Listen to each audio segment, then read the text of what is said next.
Hi guys, thank you sa pagkain. Tapos yun, kain tayo guys, dinner.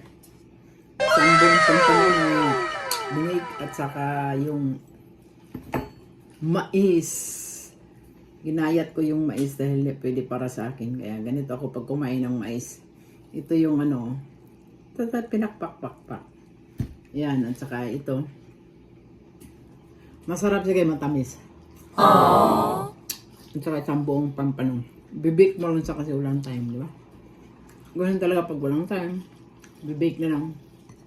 Pagkatapos mamaya mangga. Sobrang tamis yung mangga na to.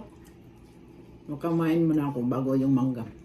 Tsaka yung Thank you Lord. At saka yung pampano. Bawal ang karne. Nakataba yung karne, charot. Karne at saka mais muna tayo. Ay, isda at saka mais. Po, kayo, anong ulam nyo? Simple lang ulam natin. Saka madaling lutuin. Bibake mo na siya, hugasan. Bake mo na, boom! After 1 hour, wala na. Lagyan mo na lang mga lamas ilalim. Para masarap. Damihan mo ng luya. Tsaka Tsaka lemon. Yan.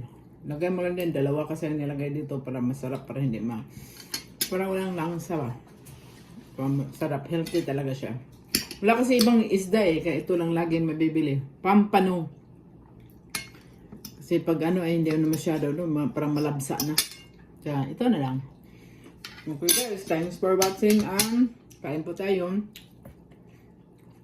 Sa masarap na ulam kahit pobre tayo, at least meron tayong kinakain, di ba? Hindi na tayo mamimili. Anong meron, yun ang kainin natin. Importante, makakain tayo. Just do it, charot.